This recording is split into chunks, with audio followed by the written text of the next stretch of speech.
ত্রয়োদশ জাতীয় সংসদ নির্বাচন ও গণভোটের তফসিল ঘোষণা সব ধরনের প্রস্তুতি শেষ করেছে নির্বাচন কমিশন।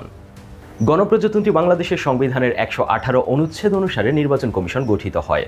নির্বাচন কমিশন সংবিধানের ১১৯ অনুচ্ছেদের প্রদত্ত দায়িত্বের অংশ এবং গণপ্রতিনিধিত্ব আদেশের ১১ নম্বর অনুচ্ছেদের ক্ষমতা বলে নির্বাচনের তফসিল ঘোষণা করে থাকে। সেই ধারাবাহিকতায় আজ ১১ ডিসেম্বর তফসিল ঘোষণার তারিখ নির্ধারণ করা হয়েছে। তফসিলের মাধ্যমে নির্বাচন অনুষ্ঠানের সার্বিক দিনক্ষণ এবং নির্বাচন সংক্রান্ত যাবতীয় কাজ একটি বাঁধা ধরা তারিখের ফ্রেমে লিপিবদ্ধ করা হয়। সহজ ভাষায় বলতে গেলে নির্বাচন কত তারিখে হবে সেটির ঘোষণা থাকে তফসিলে, কিন্তু তফসিল মানে শুধুই নির্বাচনের তারিখ ঘোষণা নয়। নির্বাচনের সাথে জড়িত খুঁটিনাটি আর অনেক বিষয়ের সিদ্ধান্ত জড়িত থাকে তফসিলের সঙ্গে। আজ আমরা তফসিলের বিস্তারিত জানার চেষ্টা করব ইটিভি ডিজিটাল এক্সপ্লেনারে।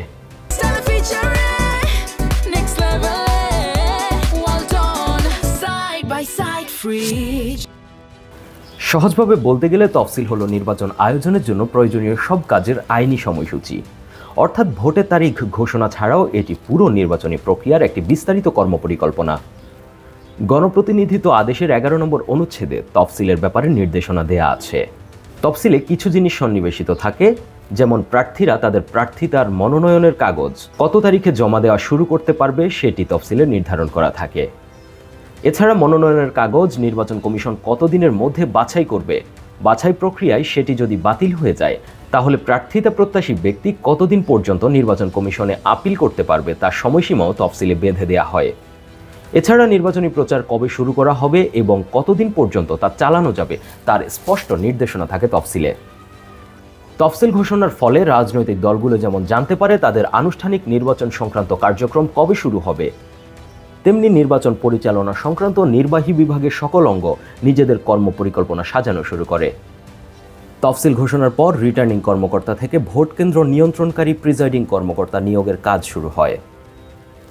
তফসিল ঘোষণার সাথে সাথে দেশের নির্বাহী বিভাগ এবং আইন শৃঙ্খলা রক্ষাকারী বাহিনী নির্বাচনী দায়িত্বের অংশ হিসেবে নির্বাচন কমিশনকে সহযোগিতা করতে আইনগতভাবে বাধ্য থাকে।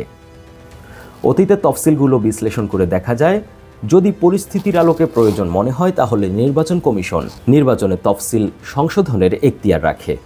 যেমন ২০০৮ সালে নির্বাচন কমিশন ডিসেম্বরের ১৮ তারিখ নির্বাচনের তারিখ ঘোষণা করেছিল, কিন্তু রাজনৈতিক দলগুলোর দাবির ভিত্তিতে নির্বাচনের তারিখ পিছিয়ে ২৯ ডিসেম্বর করা হয়েছিল।